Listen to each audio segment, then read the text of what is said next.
The Cal Poly Entrepreneurs Club organized one of the largest startup weekends in the world. Find out which new business took home first place prize. Also find out more about the new strength and conditioning coach.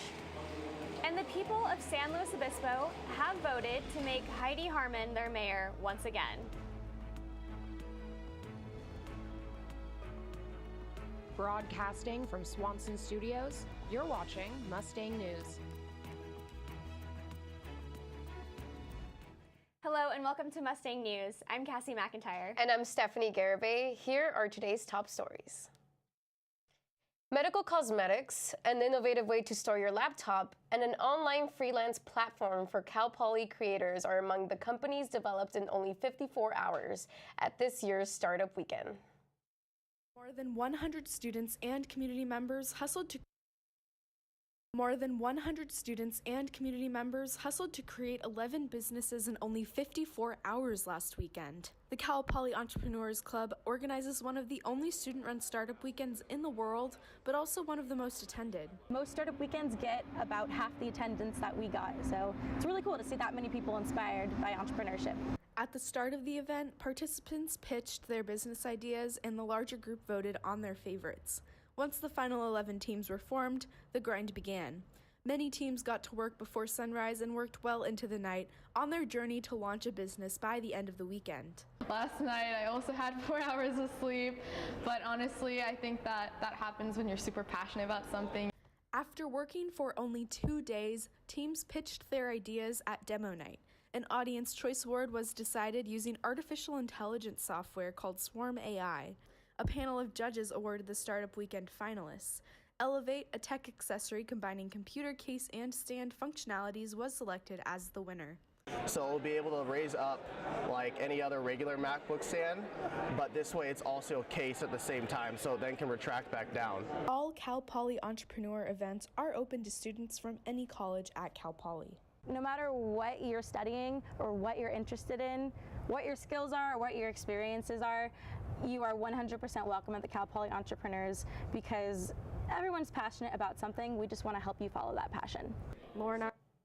The Cal Poly Athletic Department hired a new head strength and conditioning coach. Reporter Casey Sublett has more. Cal Poly is changing the way of how we view gender in sports. With the quick departure of former strength and conditioning coach Chris Holder, the athletic department had to find a replacement and fast. They did this by promoting his assistant, Sarah McKenzie. The former strength coach left quite abruptly, so I was kind of thrown into the interim head position from there. So I had about an 8-week interview process where I was already doing the position and I was already in charge. I was able to kind of get an idea if I liked the position, if it was something I could handle and oversee all sports, which is definitely new to me. McKenzie has always been surprised when people don't realize that she has been in charge of more male sports than female. She believes Cal Poly is going in the right direction for equal opportunities for everyone. I do hope that seeing that Cal Poly made a move in hiring a female in a director position, that this could open up more opportunities for other females in this profession. It's really, really hard to find. It's not like necessarily a stat you can look up, but I've worked at other schools, and just finding female strength coaches is really hard. The hours are really tough for a female that has a family and stuff like that. So this profession doesn't make it easy for a female to be in this position. So I'm hoping that if more females leading up to it, they can see somebody in a higher position, that it doesn't deter them from choosing this as a profession, because it's a great place to work. It's a great field to be in, and it's really exciting to help people to get stronger, to get faster, to enhance their performance qualities, to make them a better athlete. So I hope that if I can do one little thing, it's just give somebody else encouragement to pursue a career. For Mustang News, Casey Sublett. Although ballots are still coming in, the people of San Luis Obispo have voted to make Heidi Harmon mayor of San Luis Obispo once again. Heidi Harmon wins again with 60% of the votes and more ballots, most in her favor, still coming in. As more ballots are coming in, the margin between myself and my opponent is even widened, and so it looks like in the end I'll have about twice as many votes as he did. And so I'm super grateful to the community for for voting, for voting in a way that really confirms the leadership that we've had in the last 2 years here in the city. This will also be the first time ever 4 women will be sitting in San Luis Obispo's City Council. I'm really glad that we're going to have a very sort of feminine presence. I think that Councilmember Gomez, who is the only male the next term, he's a perfect guy for the job. Harmon believes there are still a lot of challenges women face in leadership. But I do think that there are unique challenges for women in leadership, definitely. I feel like I get a lot of pushback that a man would never get. I feel I could, notice when I take a strong stance, there's a certain type of criticism that is very, very gendered and often comes from a place of misogyny for sure. Harmon plans on continuing to work with Cal Poly students to create a stronger bond between the community and Cal Poly. I have several interns, but I would love to work with more students, especially mentoring students and in any marginalized group in particular, especially if they have an interest in local politics. Would be happy to reach out to them and support them. Stephanie Garibay, Mustang Youth. And now let's hear some weather updates from Casey. Do you like weather? So do I. I'm Casey Zablett, and I'll give you your weather update after the break.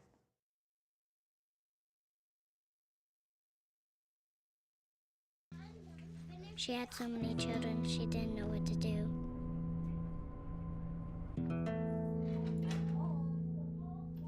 She gave them some broth without any bread and kissed them all soundly. Lights out. Good night. And put them to bed. Hunger is a story we can end. End it at feedingamerica.org.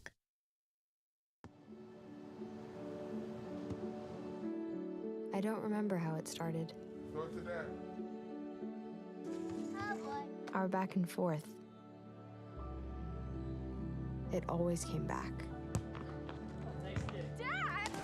You probably don't remember what you told me, That was perfect. but I heard every word.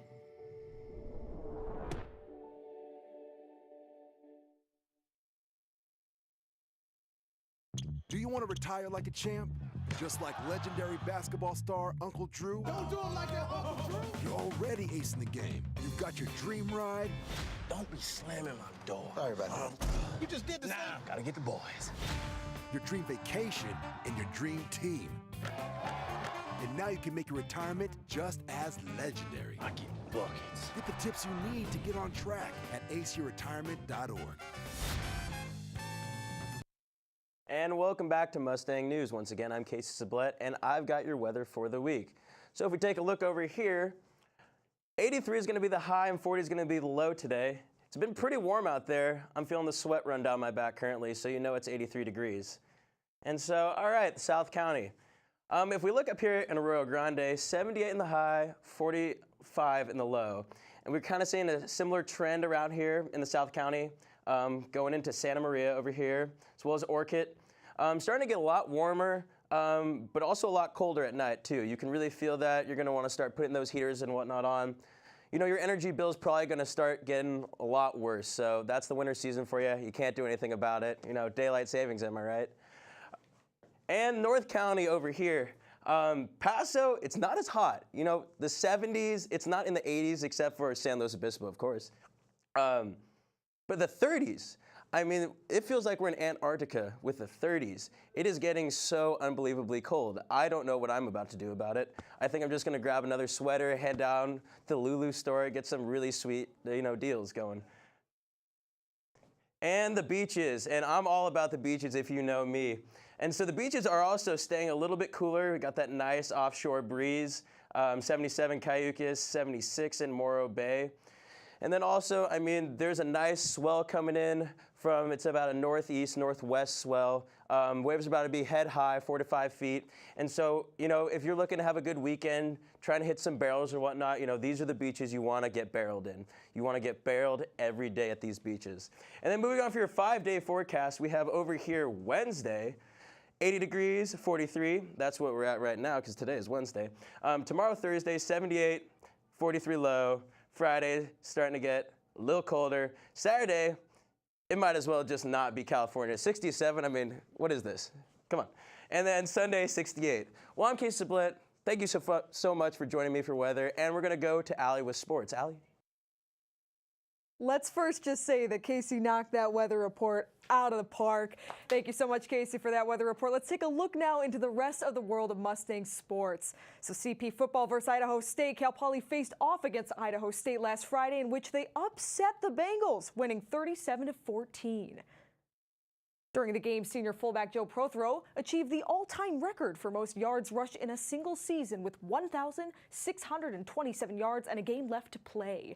A fumble in the fourth quarter by the Bengals and a recovery by senior linebacker Andreas Turner led to a Mustang touchdown, sealing that victory. Turner's touchdown was the first fumble recovery for a touchdown since 2009 and the first defensive touchdown since 2016. The Mustangs' final game of the season is this Saturday, November 17th, against Southern Utah at 4:05 p.m. in Spanos Stadium. And after sweeping 2 games over the weekend, the Cal Poly volleyball team is just 1 game away from clinching a share of the Big West Conference. Women's volleyball, their team grabbed their brooms and they started the road trip with a sweep against UC Davis on Thursday night, followed up with another sweep of UC Irvine on Saturday. Whenever UC Davis managed to get the score close, Cal Poly went on a run to put the set out of reach. UC Irvine managed to keep their game against Cal Poly much closer, much tighter. In the first 2 sets, the Mustangs managed to find a way to edge their way past the Anteaters. That's 25-23 with their score. But after escaping the second set with a narrow win, the Mustangs took control of that third set and left with the victory. There's your Mustang News Sports update. Now back to the desk with Cassie. Thank you for those exciting updates, Allie. And right now, butterflies have filled the eucalyptus trees at Pismo State Beach Monarch Butterfly Grove. Every year when it starts getting cold, the Pismo Beach Butterfly Grove begins to fill with monarch butterflies for their annual migration south.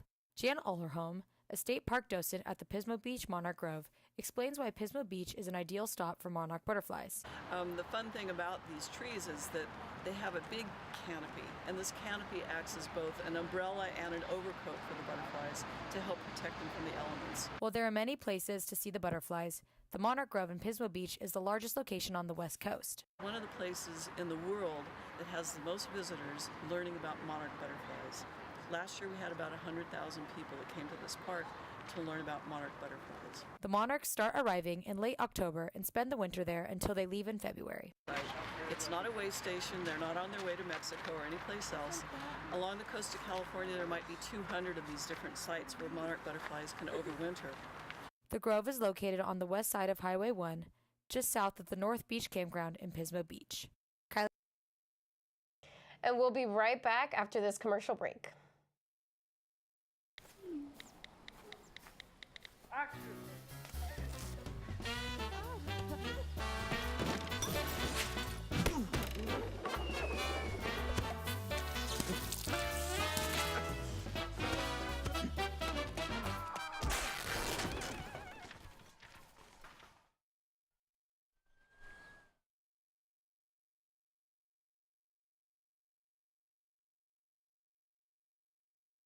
I'm Rudy Tempesta. I'm 92 years old. I fought in World War II. Then I came home, worked for the post office for 70 years. I've been getting Meals on Wheels, and I enjoy it. The most important thing about Meals on Wheels is you meet the people, which to me is fantastic. You need people to keep your brain moving. That's what life is about. It's love and having a conversation with people.